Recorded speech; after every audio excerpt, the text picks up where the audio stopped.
Hi mga BE, good morning. So it's our day 3 here in Hanoi, Vietnam. So for today's video, it will be a very relaxing, soothing, stress-free day. Ayan.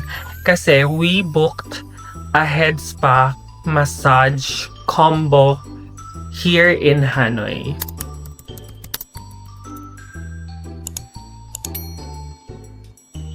So yung nabook namin guys is nakita lang namin siya sa FYP ng TikTok. Alam niyo naman sa TikTok lahat ng budol nandun. So head spa massage siya for 650,000 Vietnamese dong or around 1,500 pesos. Hindi pa namin sure yung package so update namin kayo later. It's just 8-minute walk from our hotel. Yun. So yun ang ganap natin.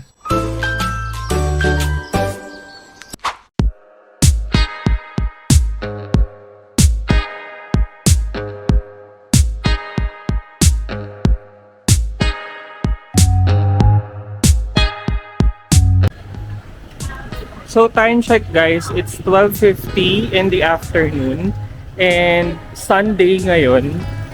So medyo busy ang Old Quarter. Sobrang traffic. Yan no. Tapos sobrang daming motor.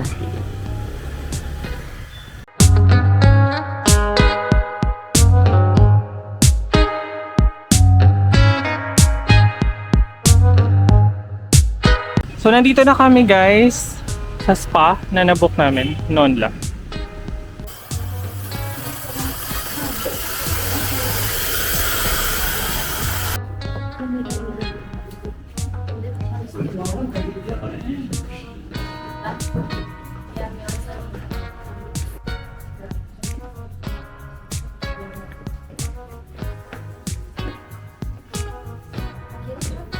Yes, thank you.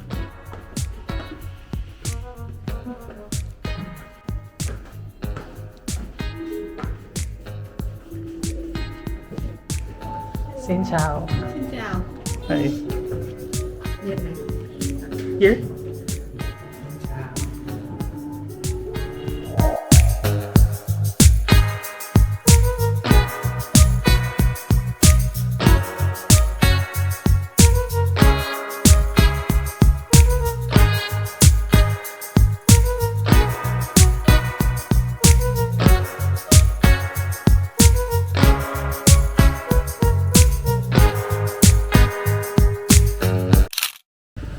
Ayan. Ang mamaganang mukha after magpamassage. So, mga biik, if you have extra money and gusto nyo sobrang ma-relax habang nakabakasyon kayo dito sa Hanoi, Non-La Healing Spa is hashtag Biik recommends. Sobrang sarap ng massage nila. Yes. And sobrang relaxing to the max. As in, parang wala silang pagod. Ano sila, sobrang enthusiastic mag-massage. Ang dami energy. Gentle yung pagmamassage nila sa head and sa mukha. Sobra. So, ipa-flash namin dito yung mga prices nila. Yan. Yung kinuha namin is specifically yung combination 2. Oo, yung combo 2.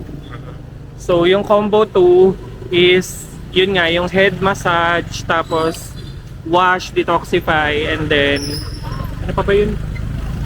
Neck. Mamimili ka kung foot massage or neck, back. Ayun. So, 650,000 Vietnamese dong yung binayaran namin. Sulit naman siya. Sobrang sulit. Ayan o, kitang-kita sa mga mukha namin.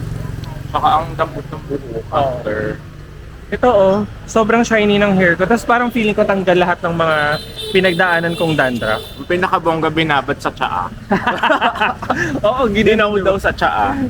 Tsaa pala yun? Feeling ko, naamoy ko eh. Oo nga eh. Yun lang, so try nating maghanap ng coffee shop. Or kainan. Oo, na kainan. Let's go.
Hi mga biik, so nandito kami sa Kabop Cafe. So, yung Kabop Cafe, famous siya dun sa may isang street wherein may mga bamboo. Parang tindahan siya ng mga bamboo something. Tapos, yung branch na yon unfortunately, is under construction. So, hindi available yung taas nila. So, etong side na to, Dito yung isa pa nilang branch. yes, apparently dalawa pala yung branch nila and sobrang aesthetic din. So yun, I ordered affogato and surprisingly masarap siya. Tapos sobrang strong yung coffee. Of course, it's Vietnamese coffee. Ito. Yung sa akin, ano to? Sugarcane Americano. So, ang lasa niya is sweet Americano. Pero yung taste ng sugarcane may pag na nagbibigay ng medyo maasim na base. Parang may natikman na tayong ganyang coffee bean na may parang asim. Mm. Ayun lang. So, mura lang yung coffee dito. Parang 55 to. Yan. 55 Magkano binayara mo? 104. 104k lang, around 200 pesos. Dalawa na siya. Yes. So yun lang, we're gonna enjoy your drinks.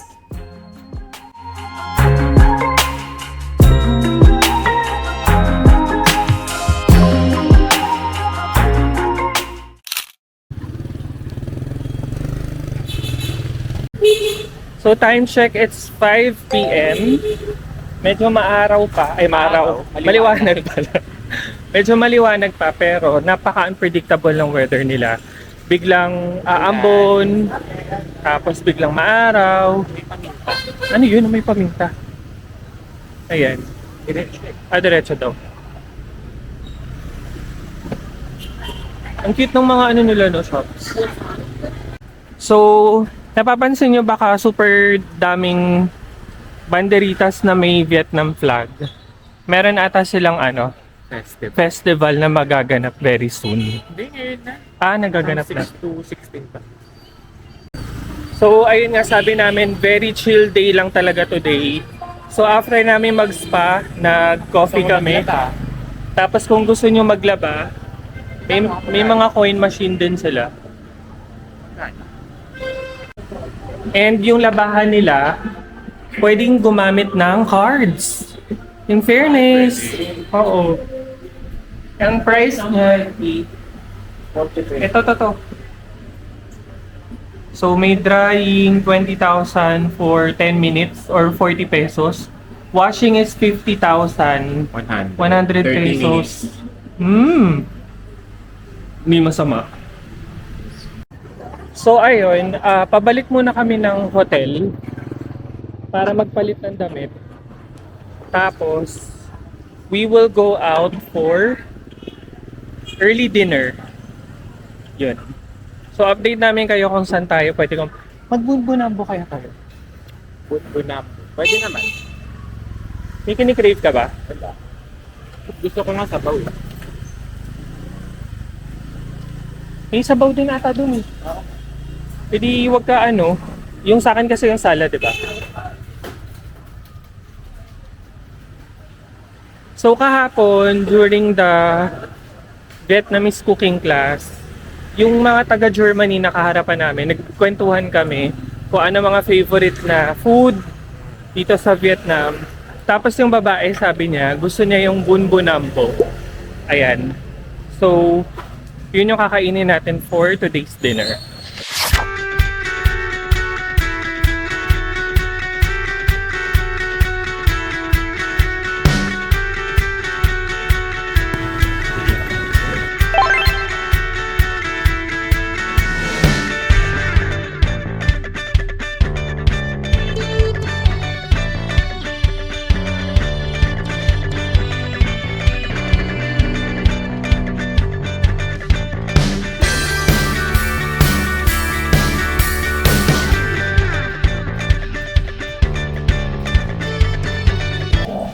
Hi mga bigig, so nandito na kami ngayon sa Bun Bonambo.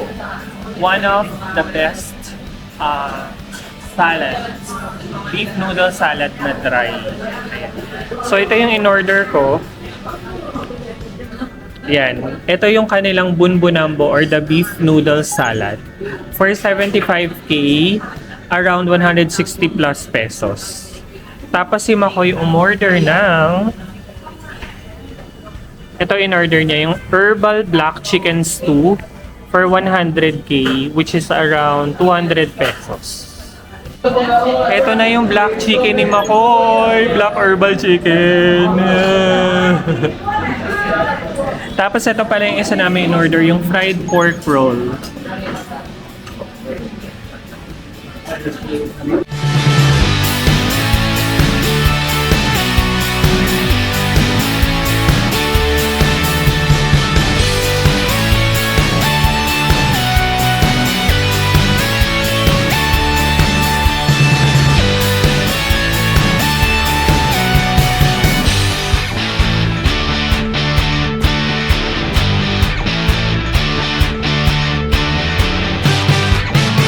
So, update ko kayo kung anong lasa ng black chicken ni Makoy. Ayan. So, anong lasa ng black herbal chicken mo? Lasang tinola na may parang star anise. So matamis yung sabaw. Ano pa laman niya? Ito pork, parang blood. Sausage, parang gano'n. Tapos isang buong maliit na manok. Isang buo siya. Itik ba yan? Hindi. Parang itik chicken yun. siya. Chicken. Native chicken. And then may ulo. So ba makita? Ayoko. Ayun, maliit na ulo. Tapos may dates. Dates ba to? Dates to diba? Then mga spinach or kangkong. Pero masarap talaga, kakaiba. Masarap siya sa ganitong weather. Wow, kala mo naman winter. Pero masarap yung sabaw niya.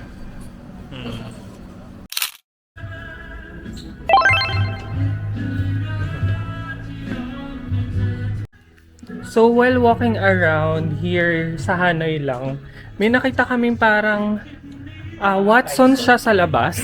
Ang name niya is Top Sanpam. You know? Parang Dyson. Oo. Tapos, puro Japanese product siya. So let's say for example, napunta kayo dito. Tapos, yung mahilig kayo dun sa mga binebenta sa Donkey. Like ito, yung Dases, saka to lang lali. Okay yung mga pricing niya, hindi ganun kamahal. Kompleto eh. Ayan oh. May mga heroin make mascara din. Ang galing. Mascara. Mascara ba yan? Hindi. Pati ito, Milano CC. Oh my god, yung mga gamit ko. Ito yung match yun. Oo nga. Magkano dyan? 65. Oh shit. Muraichi. May perfect whip din sila oh. Ang bongga. Ito. Wala. Ay! Binili. Ito yung favorite namin na sa Japan. So kung nakapunta kayo dito sa Hanoi, naghahanap kayo ng Japanese na goodies, items, yan. Dito siya sa Top Nat Noidia. Malapit siya dito sa may... Saan ba? Dito. Katabi siya ng Lacoste sa Ngo Hoi Vu. Nasa Vietnam ba ako? Nasa Korea. Guys, may GS25. Ito yung kilalang convenience store sa Korea.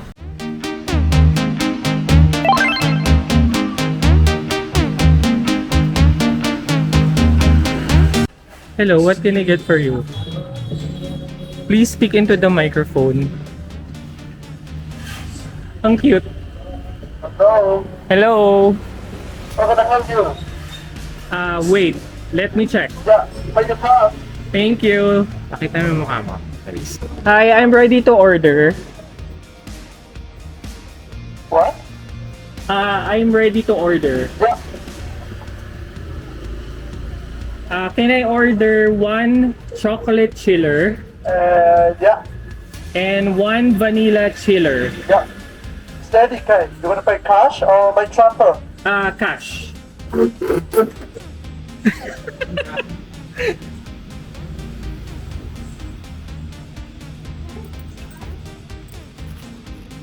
Ang galing biik ng pakulo.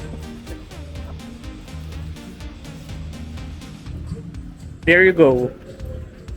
Thank you. Thank For a you. second.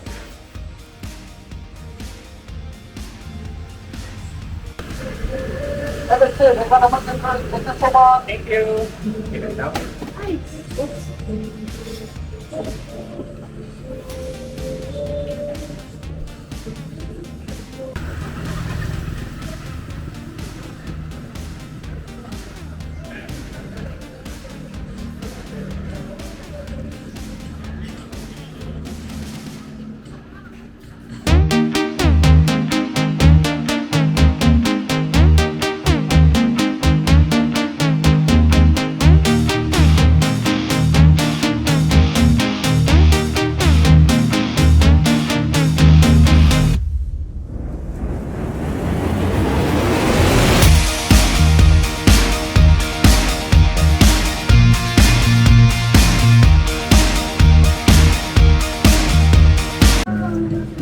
So mga biik, nandito kami ngayon sa Cold Bear Cafe and Beer.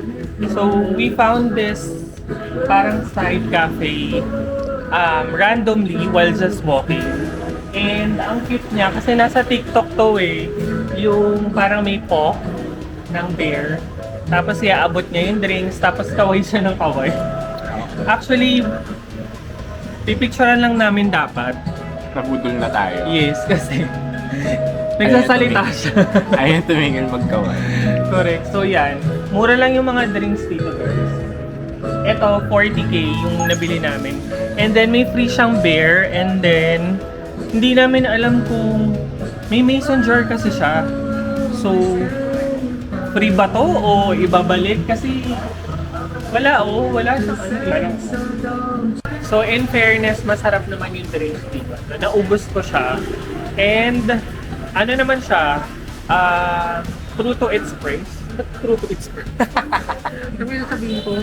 Sakto siya sa price niya, yung lasa. Ayan. So, time check, it's 8 p.m. here in Hanoi.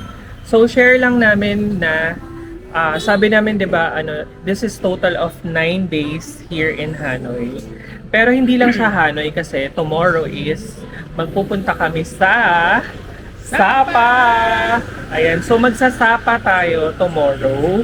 And i-vlog namin of course kung paano magpunta from Hanoi to Sapa using their sleeper bus.